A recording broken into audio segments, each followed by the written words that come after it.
بالله من الشيطان الرجيم بسم الله الرحمن الرحيم إن الدين عند الله الإسلام صدق الله مولانا العظيم وصدق رسوله النبي الأمي الكريم ونحن على ذلك لمن الشاهدين والشاكرين والذاكرين والحمد لله رب العالمين اللهم صل على سيدنا مولانا محمد وعلى آله وأصحابه وبارك وسلم اللهم صل على سيدنا مولانا محمد وعلى آله وأصحابه وبارك وسلم يا رب صل وسلم دائما أبدا على حبيبك خير الخلق كلهم معزز محترم অধ্যক্ষ ঢাকা সাভার হেমায়েতপুর পূর্বহাটি জামালুল উলুম জমিলা খাতুন মাদ্রাসা এতিমখানার হাফেজ ছাত্রদের দস্তারে বন্ধু উপলক্ষে আয়োজিত 12তম দোয়া মাহফিলের শ্রদ্ধাভাজন সম্মানিত সভাপতি মুআজ্জাজ হযরত বুজুর্গ উলামায়ে কেরাম, বিভিন্ন দ্বীনি মাদারিস থেকে আগত আজিজ তালাবা, বিভিন্ন গ্রাম এবং অঞ্চল থেকে সমাগত সম্মানিত সুধী, সর্বপ্রথম আল্লাহ পাকের দরবারে আলিশান লাখো কোটি শুকর যে মহান রব্বুল আলামিন আমাদের হায়াতকে দীর্ঘায়িত করে আজকের এই মুহূর্ত পর্যন্ত সুস্থ সবল রেখে দুনিয়ার হাজারো ব্যস্ততাকে পিছনে ফেলে রেখে দ্বীনের নিসবতে কোরআনে পাকের মুহাব্বতে জান্নাতি আয়োজনে আমাদের কাউকে খতিব কাউকে মুখাতাব হিসাবে হাজিরের যে সাআদত দান করলেন, সে মহান সত্তার দরবারে আমরা প্রত্যেকেই শুকরগুজার হচ্ছি। জবান খুলে ভক্তি সহকারে মুহাব্বত নিয়ে দিল থেকে আবেগের সাথে উচ্চ কণ্ঠে সকলেই পড়ে নেই আলহামদুলিল্লাহ। আলহামদুলিল্লাহ। সম্মানিত উপস্থিতি, আপনারা সম্ভবত বাদাল আসর থেকে অথবা ক্বাবলাল আসর থেকেই দেশের খ্যাতিমান হযরত উলামা মাশায়েখদের জবান থেকে অত্যন্ত গুরুত্বপূর্ণ দ্বীনি দিক নির্দেশনামূলক আলোচনা শুনতেছিলেন। মাহফিলের একদম শেষ মুহূর্ত, রাত্রি এখন প্রায় 11টার কাছাকাছি। আল্লাহ পাক আমাকে আপনাদের খেদমতে উপস্থিত করে দিয়েছেন। আমিও মহান আল্লাহ পাকের উপরে পূর্ণ আস্থা রেখেই তার কালামে মাজিদ থেকে অতি অল্প কিছু অংশ, একটা আয়াতে কারিমা অংশ বিশেষ তেলাওয়াত করেছি। আল্লাহ পাক যদি আমাকে তৌফিক দান করেন, তার দয়া যদি শামিলে হাল হয়, তিলাওয়াতকৃত কোরআনে পাকের আয়াতের অংশ বিশেষকে সামনে নিয়েই নির্ধারিত একটা সাবজেক্টের উপরে গুরুত্বপূর্ণ কিছু দিনই আলোচনা পেশ করব। আপনারা দোয়া করেন যাতে করে মহান আল্লাহ পাক আমাকে তথ্য সমৃদ্ধ, ইখলাসপূর্ণ আজকের এই মুহূর্তে মুসলিম উম্মার প্রয়োজনে অতীব জরুরি দিনই আলোচনার তৌফিক দান করেন। আমিন। পরবর্তীতে আলোচিত কথার উপরে খতিব মুখাতাব প্রত্যেককে আমল করার তৌফিক দান। আমিন। মুহতারাম হাজিরিন, আমি আমার আলোচনার শুরুতেই জানিয়ে দিচ্ছি, আমার আজকে আলোচনার টার্গেট হলো মাদ্রাসা, মাদ্রাসার প্রয়োজনীয়তা, দ্বীনি শিক্ষা প্রতিষ্ঠানের প্রয়োজনীয়তা। কারণ আজকের অনুষ্ঠানটি কোনো ব্যক্তি বা সংগঠন কেন্দ্রিক না, আজকের অনুষ্ঠানটি একটি প্রতিষ্ঠান কেন্দ্রিক। প্রতিষ্ঠানটি হচ্ছে কোরআনুল কারীমের শিক্ষালয়, মাদ্রাসা। তাছাড়া বর্তমান পৃথিবীতে ইসলাম এবং মুসলমানদের বিরুদ্ধে ষড়যন্ত্র গভীর থেকে গভীর হচ্ছে। আমাদের দেশেও ইসলাম এবং মুসলিম মনীষীদের বিরুদ্ধে নানা রকমের ষড়যন্ত্রের জাল পাতা হচ্ছে। এমতো অবস্থায় মাদ্রাসা দ্বীনি শিক্ষার প্রয়োজনীয়তা মুসলিম উম্মার অন্তরে যদি মিয়া মিয়া সব ফিসদ 100 100 যদি না বোঝানো যায়, আর আল্লাহ না করুক তার ফলশ্রুতিতে যদি এদেশ থেকে কখনো দ্বীনি বিদ্যাপীঠ মাদ্রাসা বিলুপ্ত হয়, তখন মুসলিম জাতির যে ক্ষতি হবে তা জিন্দেগিতেও কোনোদিন শোধরানো সম্ভব হবে। এ কারণে মাদ্রাসার প্রয়োজনীয়তা, দ্বীনি শিক্ষা প্রতিষ্ঠানের প্রয়োজনীয়তাকে টার্গেট নিয়েই আমি আলোচনা করব। তবে আলোচনাটা একটু ব্যাগের থেকে আসতে হবে, পিছন থেকে আসতে হবে। হঠাৎ করেই যদি আমি দ্বীনি শিক্ষার প্রয়োজনীয়তার কথা বলি, তাহলে এটা আপনাদের অন্তরের অত গভীর পর্যন্ত যাবে না। একটা মিসাল দিলে আপনারা বুঝবেন। আমি যতটুকু জানি, বর্তমান পৃথিবীতে যত খেলাধুলা আছে, এর মধ্যে সবচেয়ে প্রিয় খেলা, সবচেয়ে বেশি সমাদৃত খেলা হচ্ছে ক্রিকেট।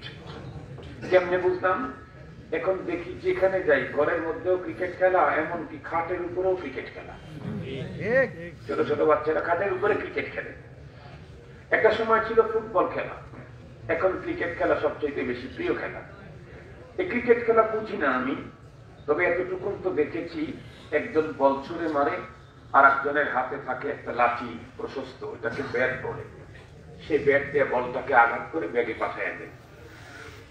তো যিনি বল মারেন তাকে তো বলার বলে, যিনি ব্যাট দিয়ে আঘাত করেন তাকে ব্যাটম্যান বলে। বলার যখন বল ছুঁড়ে, তার জন্য নির্ধারিত একটা এরিয়া আছে, জায়গা আছে, ওই জায়গা থেকে তাকে বল ছুটতে হবে। এদিক ওদিক গেলে এ বল রং হবে।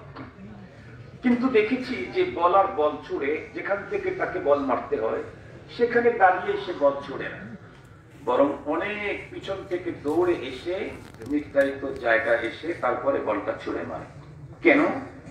কারণ এখানে দাঁড়িয়ে এখান থেকে যদি বল ছুঁড়ে, তাহলে এই বলের স্পিড হবে না, এই জন্য তাকে অনেক পিছনে যেতে হয়। পিছন থেকে দৌড়ে এসে যখন বল ছুড়বে, ওই বলের ভিতরে স্পিড হবে। ঠিক তদ্রূপ আমি যদি এখান থেকে এখনই যদি দ্বীনি শিক্ষার প্রয়োজনীয়তার কথা বলি, তাহলে এটার স্পিড হবে না।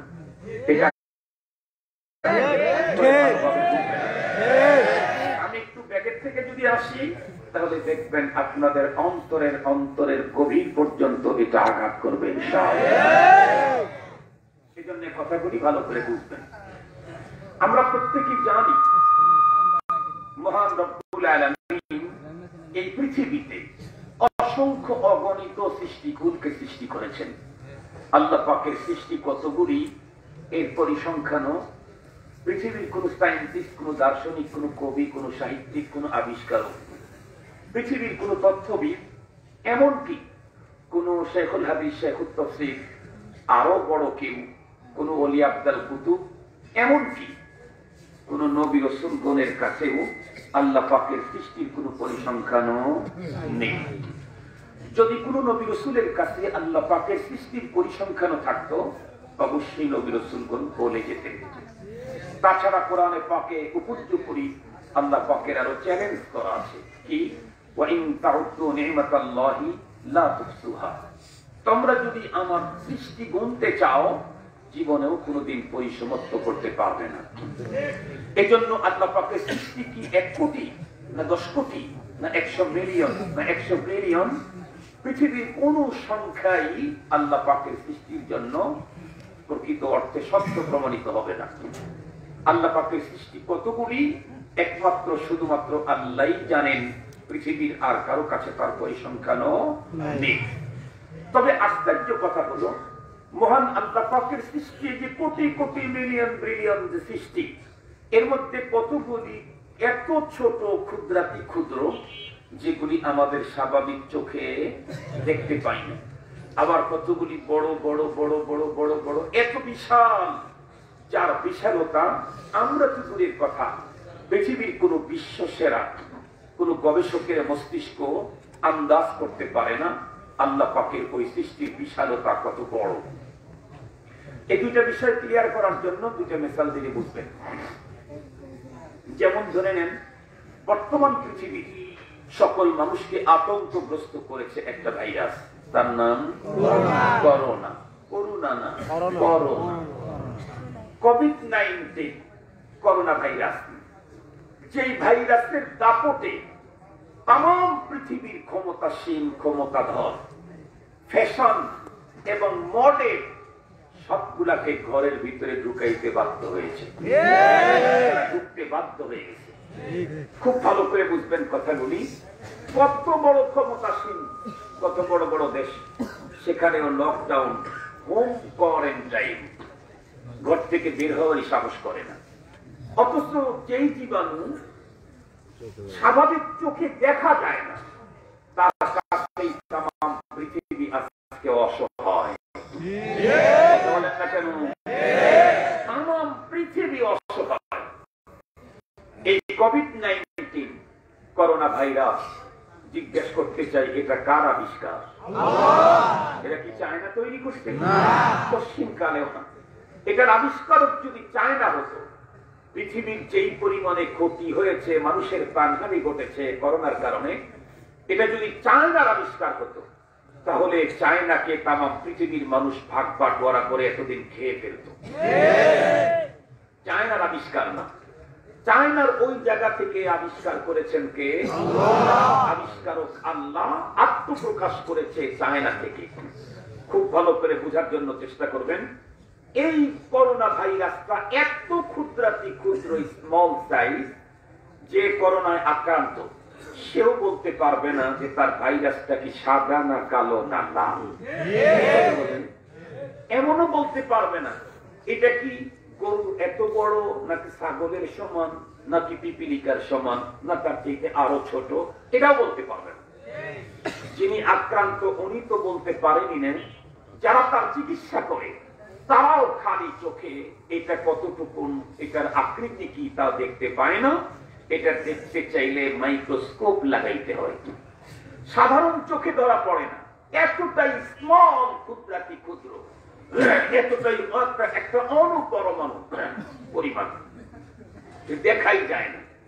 মুহতারাম হাজিরিন, এরপরেও এটা সৃষ্টি করেছেন কে?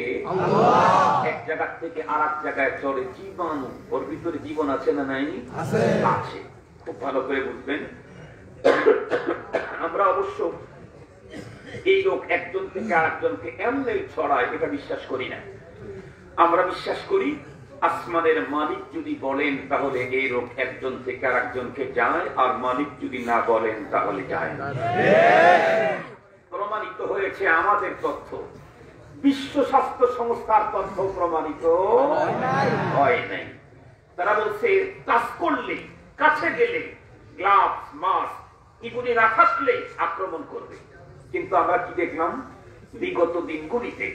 আবার দেশের যে সমস্ত মানুষগুলি করোনার ভয়ে লকডাউনের ভিতরে, হোম কোয়ারেন্টাইনের ভিতরে ঢুকে তার বাসার থেকে একজনকেও বাইরে বের হতে দেয় নাই, বাইরের একজনকেও ভিতরে ঢুকতে দেয় নাই, এই জাতীয় জায়গাগুলোতে করোনা আক্রমণ করেছে বেশি। যেই মানুষগুলি ফুটপাতে ছিল, যেই মানুষগুলি লকডাউনে ছিল না, আপডাউনে ছিল। কিসে ছিল ভাই? লকডাউনে ছিল না, আপডাউনে ছিল। সেই মানুষগুলোকে তেমন বেশি আক্রমণ করে নাই। মুহতারাম হাজিরিন, এবং আপনাদের সাভারে এই বাস্তবতা প্রমাণ হয়েছে। করোনা আক্রান্ত ব্যক্তিকে কোন রকম সেফটি ছাড়া সেবা দেওয়ার পরেও তারা কোন রকমের আক্রান্ত হয় নাই। এরকমের অনেক অনেক আমার কাছে তার রিপোর্ট আছে। মুহতারাম হাজিরিন, একটা কথা ভাবতে হবে, এত ছোট একটা ভাইরাস আসমানের মালিক ছেড়ে দিলেন, যেই ভাইরাস চোখেই দেখা যায় না, তার ভয়ে প্রাইম মিনিস্টার, প্রধানমন্ত্রী, প্রধান বিচারপতি, স্পিকার এবং সেনা প্রধান, পুলিশ প্রধান সবাই হোম কোয়ারেন্টাইনে ঢুকতে বাধ্য হয়েছে। তাহলে এই জীবাণু যিনি আবিষ্কার করলেন, এই ভাইরাস যিনি তৈরি করলেন, তার পাওয়ার কত বেশি, তার ক্ষমতা কত বিশাল, উনি কি করতে পারেন। সহজে শুধু করোনা ভাইরাসের দিকে তাকাইলেই একজন মানুষ আমার রবকে চিনতে তার কোনো সমস্যা হবে না। সেটা আমার আজকের সাবজেক্ট না, ওদিকে আমি যাব না। বলতেছিলাম এটা আল্লাহর সৃষ্টি, কিন্তু এতটাই ছোট আমাদের চোখে ধরা পড়ে না। আবার কতগুলি তো বড় বড়, এত বড় যার বিশালতা আমাদের মস্তিষ্ক আন্দাজ করতে পারে না। সহজে বলি, আপনারা বলেন তো দেখি, পৃথিবী বড় না সূর্য বড়? কত গুণে বড়? 13 লক্ষ গুণে বড়। বিজ্ঞান এই তথ্য দিয়েছে পৃথিবীর চাইতে সূর্য 13 লক্ষ গুণে বড়। আপনারা শুনলে অবাক হবেন। নাসার বিজ্ঞানীরা 7-8 বছর আগে সৌরজগতে অনুসন্ধান চালিয়ে নতুন একটা তারকার সন্ধান পেল। যেই তারকার বিশালতা সম্পর্কে নাসার বিজ্ঞানীরা পৃথিবীকে রিপোর্ট করলো পৃথিবীর চাইতে সূর্য 13 লক্ষ গুণে বড়। তারা যেই তারকার সন্ধান পেয়েছে সেই তারকাটা সূর্যের চাইতে 10,000 গুণে বড়। আমি জিজ্ঞেস করতে চাই, এই রকমের তারকা কি আল্লাহ পাক 1-2 পিস তৈরি করেছে না আরো কম? আরো জোরে বলেন, কতগুলি তারকা তৈরি করেছেন আল্লাহ? এর কোন পরিসংখ্যান পৃথিবীর কারো কাছে নেই। আমেরিকার কাছে নেই, জর্ডানের কাছে নেই, পুতিনের কাছে নেই, সতীনের কাছে নেই, জো বাইডেনের কাছে কারো কাছেই নেই। মুহতারাম হাজিরিন, এই রকমের কোটি কোটি নক্ষত্র, গ্যালাক্সি, তারকা, ধূমকেতু, চন্দ্র, সূর্য, আরো কত কিছু, সবগুলাকে আল্লাহ পাক যেই জায়গাতে সেটিং করে রেখেছেন সেই জায়গাটা কত বড় হবে পৃথিবীর কোন বিশ্ব সেরা সায়েন্টিস্টের মস্তিষ্ক আন্দাজ করতে সক্ষম হবে কি? আল্লাহ পাক এগুলি সেটিং দিয়েছেন কোথায়? আল্লাহ পাকের কোরআনে আল্লাহ তাআলা বলেন, وَلَقَدْ زَيَّنَّا السَّمَاءَ الدُّنْيَا بِزِينَةٍ الْكَوَاكِبِ। আল্লাহ বলেন এই সবগুলাকে আমি সেটিং দিয়েছি সবচাইতে স্মল, সবচাইতে ছোট আসমানে। আল্লাহু আকবার বলেন। আসমান কতগুলি? 7 সামাওয়াতিন তিবাকা। 7 আসমান স্তর বাই স্তর তৈরি করেছেন কে? আল্লাহ। এর ভিতরে সবচাইতে স্মল সাইজ, ছোট সাইজের আসমান যেটা, সেইখানেই নক্ষত্র, গ্রহ, গ্যালাক্সি, তারকা, চন্দ্র, সূর্য সবগুলাকে সেটিং ফিটিং দেওয়া হয়েছে। তাহলে ছোটটার যদি এই কন্ডিশন হয় তাহলে সর্বোচ্চটা কত বড় হবে এগুলি আমাদের মাথা আন্দাজ করতে সক্ষম নয়। এর চাইতেও মজার কথা একটা, সেটা হলো কি, আল্লাহ পাকের 40 মিলিয়ন বিলিয়ন সৃষ্টির মধ্যে কতগুলি এত ছোট চোখে দেখা যায় না, কতগুলি এত বড় মাথা আন্দাজ করতে পারে না। কিন্তু এই সবগুলির ভিতরে আল্লাহ পাক শ্রেষ্ঠত্বের ঘোষণা দিয়েছেন একটা সৃষ্টির ব্যাপারে। তারা কারা? একটু জোরে বলেন, তারা কারা? আল্লাহ পাক বলেন, ওয়ালাকাদ কাররামনা বানি আদম ওয়া হামালনাহুম ফিল বাররি ওয়াল বাহরি ওয়া রাযাকনাহুম মিনাত তাইয়্যিবাত ওয়া ফাদ্দালনাহুম আলা কাসীরিন মিম্মান খালাকনা তাফদীলা। আল্লাহ পাক বলেন, লাকাদ কাররামনা বানি আদম, আমি বনি আদমকে সম্মানিত করলাম। কিন্তু মনে রাখতে হবে এই আয়াতে কারিমাতে আল্লাহ পাক আদম সন্তানকে সম্মানিত করার ঘোষণা করেছেন, কিন্তু আল্লাহ পাক পুরা কোরআনে শুধু একটা ঘোষণা দিয়ে শেষ হন নাই, এই মানুষ সম্পর্কে বিপরীতমুখী আরো বক্তব্য দিয়েছেন। যেমন আল্লাহ পাক আরেক জায়গায় বলেন, উলাইকা কাল আনআম বাল হুম আদাল উলাইকা হুমুল গাফিলুন। আল্লাহ পাক বলেন সৃষ্টির শ্রেষ্ঠরা, ওরা চতুষ্পদ জন্তুর চাইতে আরো নিকৃষ্ট। এটাও মানুষ সম্পর্কে বলেছেন। আল্লাহ পাক কোরআনের আরেক জায়গায় বলেন, উলাইকা হুম খায়রুল বারিয়া, মানুষ সম্পর্কে ওরা সৃষ্টির শ্রেষ্ঠ। আবার মানুষ সম্পর্কে আরেক জায়গায় বলেন, উলাইকা হুম শাররুল বারিয়া, সৃষ্টির নিকৃষ্ট। এটাও মানুষ সম্পর্কে। তাহলে আমাদের মনের মধ্যে একটা প্রশ্ন কিন্তু জাগ্রত হয়ে গেল, আল্লাহ তার একটা সৃষ্টির ব্যাপারে বিপরীতমুখী 2 রকমের বক্তব্য দিলেন। কোথাও বললেন শ্রেষ্ঠ, আবার বলেন নিকৃষ্ট, আবার বলেন সৃষ্টির সেরা, আবার বলেন সৃষ্টির সবচেয়ে নিম্ন মানের। তাহলে আমাদেরকে জানতে হবে মানুষ কোন কারণে সৃষ্টির শ্রেষ্ঠ হয়, মানুষ কোন কারণে সৃষ্টির নিকৃষ্ট হয়, মানুষ সৃষ্টির শ্রেষ্ঠ আর নিকৃষ্ট হওয়া মানদণ্ড কি, এটা আমাকে জানতে হবে। জানলেই তো আমি শ্রেষ্ঠর সিরিয়ালে নাকি নিকৃষ্টদের কাতারে আছি এটা আমি বুঝতে পারবো। তাহলে আসুন, মানুষ সৃষ্টির শ্রেষ্ঠ হতে চাইলে কি লাগে? সহজ ভাষায় বোঝাবার জন্য বলছি, একটা মাত্র জিনিস লাগে।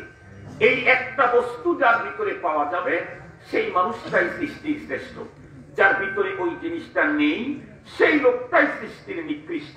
এমনকি কুকুর শুকুর ইতর প্রাণীর চাইতেও জঘন্য খারাপ। সেই বস্তুটা কি? তার নাম হলো দিন। জোরে বলেন, তার নাম কি? এই দিন কোন দিন? এই দিন রাত্রের বিপরীতে সূর্যের আলোর ঝলকানিতে যেই দিন হয় সেই দিন না, না। এই দিন ওই দিন যেই দিনের ব্যাপারে আল্লাহ পাকের চূড়ান্ত ঘোষণা, ইন্নাদ-দীনা ইনদাল্লাহিল ইসলাম। নিঃসন্দেহে দিন আল্লাহ পাকের কাছে একটাই, তার নাম ইসলাম। এই দিন যার ভিতরে আছে সেই লোকটাই শ্রেষ্ঠ। যার ভিতরে এই দিন নাই, সেই লোকটাই নিকৃষ্ট। যার ভিতরে এই দিন পাওয়া যাবে, সে যদি পৃথিবীর সব দিক থেকে নিম্নমানের হয়, যেমন উচ্চতা মাত্র 1.5 ফিট একজন মানুষ, সবচেয়ে বেশি কালো, দেখতে চূড়ান্ত বিশ্রী, কথা বললে মুখ থেকে দুর্গন্ধ ছড়ায়, একদম স্টেটলেস হোমলেস, ঘর নাই বাড়ি নাই, সামাজিক কোনো অবস্থানই নাই, পৃথিবীর কেউ তাকে চিনে না, কেউ তাকে চয়েস করে না। এমনকি মানুষের এরিয়া থেকে অনেক দূরে বাস করে, আফ্রিকার গহীন অরণ্যে তার বসবাস। সে মানুষের স্বাভাবিক খাবার খায় না, গাছের পাতা পুতা ঘাস ঘুষ খেয়ে তার জীবন জীবিকা চলে। এমন নিম্নমানের লোক যদি হয়, কিন্তু তার ভিতরে যদি দিন থাকে, এই লোকটা দামি তো দামি, নূরের তৈরি ফেরেশতার চাইতেও আল্লাহর কাছে দামি। পক্ষান্তরে আরেকজন মানুষ, যেই মানুষটা সবচাইতে সুন্দর, সবচাইতে উঁচা, সবচাইতে উন্নত বডি ফিটনেস, সবচাইতে বেশি টাকার মালিক, সবচাইতে বড় চেয়ারের মালিক, সবচাইতে বড় পাওয়ারের মালিক, সবচাইতে বেশি জনপ্রিয়, সবচাইতে বড় তথ্যবিদ, পৃথিবীর সবচাইতে বড় আবিষ্কারক, পৃথিবীর সব দিক থেকে নাম্বার 1 ওয়ার্ল্ড স্কয়ার, কিন্তু এই লোকটার ভিতরে যদি দিন না থাকে, এই লোকটা নিকৃষ্ট তো নিকৃষ্ট, কুকুর শুকুরের চাইতে আরো জঘন্যতম খারাপ। কথাগুলি আপনাদের বুঝে আসলে ইনশাআল্লাহ আপনারা কিছুক্ষণ পর্যন্ত আলোচনা শুনলে আরো মজা পাবেন। তাহলে একজন মানুষ সৃষ্টির শ্রেষ্ঠ হতে চাইলে কোনো চেয়ারের দরকার নাই, কোনো পাওয়ারের দরকার নাই, অনেক বড় শিক্ষিত হওয়ার দরকার নাই। একজন মানুষ শিক্ষিত হতে চাই, শ্রেষ্ঠ হতে চাইলে একটা মাত্র কন্ডিশন লাগে, সেটি হলো তার ভিতরে দিন দরকার আছে। যেই মানুষটার ভিতরে দিন আছে, সেই মানুষটাই সৃষ্টির শ্রেষ্ঠ, নূরের তৈরি ফেরেশতার চাইতেও দামি। যেই মানুষটার ভিতরে দিন নেই, সেই মানুষটাই নিকৃষ্ট। সে যত বড় চেয়ার পাওয়ার, যে কন্ডিশন, যে আঙ্গিনারি হোক না কেন, ইতর প্রাণী কুকুর শুকুরের চাইতে আরো নিম্নমানের। মুহতারাম হাজিরিন, তাহলে এখন আমাদেরকে জানতে হবে দিন কি জিনিস, এটা জানতে হবে এবং বলেন মানতে হবে। জানতে হবে এবং নাকি শুধু জানলেই হবে? আপনাদেরকে একটা কথা বললে ভালো বুঝবেন। কিছুদিন পূর্বে আমার শরীর খুব খারাপ ছিল, হাসপাতালেও ভর্তি ছিলাম। তারও আগে একই গাড়িতে 4-5 জন লোক বসে আছি, ওরা কেউ ঘামে না, এসি চলতেছে, কিন্তু আমি খুব ঘেমে যাচ্ছি। তা আমি ড্রাইভারকে বললাম, আমি এসি বাড়াও। তো বলে, হুজুর আমাদের শীত লাগে। তা আমার খুব গা ঘামতেছে। পরে আমি একজন ডাক্তারকে ফোন দিলাম, বললাম, ডাক্তার সাহেব, একই জায়গায় একই গাড়িতে এসি চলতেছে, সবাই স্বাভাবিক, আমার খুব গা ঘেমে যাচ্ছে, তাহলে আমার কি সমস্যা হতে পারে? উনি বললেন, হুজুর, যে পরীক্ষা করলে সবচেয়ে ভালো হতো। দূর থেকে যেটা অনুমান করতেছি, তাতে মনে হয় আপনার শরীরের পটাশিয়াম শর্ট আছে, এই জন্য শরীরটা ঘামতেছে। আমি তখন বললাম, পটাশিয়াম দূর করতে কি লাগে? উনি বললেন, সবচেয়ে ভালো হয় ডাবের পানি পান করলে। ডাবের পানিতে প্রচুর পটাশিয়াম আছে। এ পর্যন্ত তো বাস্তব সত্য কথা। এখন মনে করেন, ধরে নেন আমি ওই ডাক্তারের তথ্য শোনার পর আমি আমার এলাকাতে, আমার নিজ বাড়ির এলাকাতে 1000টা ডাবের গাছ লাগাইলাম। নর্মাল ডাবের গাছ না, হাইব্রিড ডাবের গাছ, হাইব্রিড। হাইব্রিড চিনেন নাকি আপনারা? হাইব্রিড না চেনার কোন লোক তো এখন বাংলাদেশে থাকার কথা না, কারণ এমন কোন জিনিস নাই যেখানে হাইব্রিড নাই। এখন যে গাড়িগুলো বিদেশ থেকে আসতেছে অধিকাংশই হাইব্রিড। চাউল দেখবেন হাইব্রিড, এমনকি লাউ লাউ মূলা এটাও হাইব্রিড, এমনকি আমাদের দেশের নেতাও আছে হাইব্রিড। হাইব্রিড নেতা চেনেন নাকি? কি চেনেন হাইব্রিড নেতা? কি চেনেন? হাইব্রিড বস্তু কোনটাকে বলে? যে জিনিসটা বাড়তে লাগে 10 বছর, সেটা 6 মাসে ওই পরিমাণে হয়, এটা বলে হাইব্রিড। আমাদের দেশের হাইব্রিড নেতা হলো তারা যারা তৃণমূল পর্যায় থেকে রাজনীতি করে বেড়ে ওঠে নাই, জনগণের পাশে থেকে তাদের দুঃখ বেদনা দেখার মতো সুযোগ হয় নাই, বরং তারা অনেক বেশি কালো টাকার মালিক হয়ে টাকা দিয়া নেতৃত্ব কিনে নিয়েছে, টিকিট কিনে নিয়েছে। এরা হলো হাইব্রিড নেতা। ওরা যেহেতু জনগণের পাশ থেকে বড় হয় নাই, এজন্য জনগণের ব্যথা বুঝার মতো যোগ্যতা তাদের ভিতরে নাই। দেশের ভিতরে যত অশান্তি আমার যতটুকুন মনে হয়, যতটুকুনে দেশের খানা খেয়ে বুঝেছি, তাতে হাইব্রিড নেতাগুলি প্রথম নম্বরের দায়ী। আমি হাইব্রিড নেতা নিয়ে ওয়াজ করবো না। নেতা হাইব্রিড হোক আর অ্যানালগ হোক আর ডিজিটাল হোক, যা হয় হোক গা, আমার যেটা হয়েছে সেটা আমি বলতেছি। আমি যে গাছগুলি লাগিয়েছি হাইব্রিড ডাব গাছ। 6 মাসের মধ্যেই ধরে নেন, 6 মাসের মধ্যেই প্রতিটা গাছে 1000 করে ডাব আসে। গাছ লাগাইছি কয়টা? 1000। ধরে নেন, অরিজিনাল কিন্তু লাগাই নাই। তোমরা বলেন একটু টেনে দিতে হবে না, এটা ধরে নেন। 1000 গাছ লাগাইছি, ধরে নেন। আর 1000টা গাছে 1000 করে ডাব ধরছে, না হয় 1 বছর পরেই ধরছে, ধরে নেন। তাহলে প্রতিটা গাছে 1000 ডাব, 1000টা গাছ আছে আমার বাড়িতে। আমার তো আর পটাশিয়াম শর্ট থাকবে না, পটাশিয়াম শর্ট শেষ। হায় বাংলাদেশ, এই জন্যই তো কপালে এত অবস্থা, দুরবস্থা। আমি জীবনে একটা ডাবও খাইলাম না, গাছ লাগাইলাম আর ডাব ধরলো, আর আমার পটাশিয়াম শর্ট শেষ। কথা বলেন না কেন? পটাশিয়াম শর্ট শেষ না, ডাব খাওয়া লাগি শেষ না, আরো জোরে বলেন না। তাহলে 1000টা গাছ লাগানোর পরে প্রতি গাছে 1000 করে ডাব ধরলেই আমার পটাশিয়াম শর্ট দূর হবে না, বরং ওই ডাব আমাকে, একটু জোরে বলেন, ডাব আমাকে খেতে হবে। ঠিক তদরূপ দিন কাকে বলে এটা আমি জানলাম, কিন্তু দিনের থিওরি আমি মানলাম না। পশ্চিমকালেও শ্রেষ্ঠ হওয়ার আশা করা যায় না, পশ্চিমকালেও শ্রেষ্ঠ হওয়ার আশা করা যায় না। দিন কাকে বলে এটা আমাকে জানতে হবে, দিন কাকে বলে এটা আমাকে জানার পরে, কথা বলেন না কেন, জানার পরে কি করতে হবে? মানতে হবে। আজকে ভালো করে শুনেন, দিন কাকে বলে। আমার দেশের মুসলমান যারা সাধারণ, তারা তো মনে করে, এমনকি বিশেষ বিশেষ মানুষেরাও মনে করে, দিন হলো সুন্দর লম্বা দাড়ি, এরপরে মাথার উপরে টুপি, এর উপরে বড় একটা পাখি থাকলে আরো ভালো, মাথার পরনের ভিতরে ঢিলা ঢালা পাঞ্জাবি, যদি জুব্বা হয় তাহলে আরো সুন্দর, এরপরে 5 ওয়াক্ত নামাজ জামাতের সাথে, আউবি, চাষ, ইসলাম, তাহাজ্জুদ, এমনকি হাতের ভিতরে ম্যাক্সিমাম সময় তার হাতের ভিতরে সাবাহা তসবিহ থাকে, সুবহানাল্লাহ সুবহানাল্লাহ পড়তে থাকে, সকাল সন্ধ্যা কোরআনে পাকের তিলাওয়াত করতে থাকে। হজের মৌসুমে হজে যায়, হজের মৌসুমে ওয়াজ করায়, ওয়াজ করে, ওয়াজ শুনে, বক্তৃতার ব্যবস্থা করে, এমনকি মাসে মাসে উমরায় যায়, রমজান মাসে রোজা রাখে, হজের সময় হজ করে, হজের মৌসুমে ওয়াজ করায়, যাকাত দেয়, মানুষের বৃদ্ধাশ্রম করেছে, দাতব্য চিকিৎসালয় চালু করে দিয়েছে, গরিব দুঃখীদেরকে প্রচুর পরিমাণে অর্থ দান করে। আমরা কি মনে করি? এই লোকটা পুরা দিনদার। ঠিক বললাম না? ঠিক বললাম? আমার দেশের মানুষ আমরা মনে করি এই লোকটা পুরা দিনদার। আজকে জামালুল উলুম জামিলা খাতুন মাদ্রাসা থেকে ভালো করে জেনে নিন, দিন কাকে বলে, দিনদারকে। দিন কাকে বলে, দিনদারকে আজকে ভালো করে জানেন।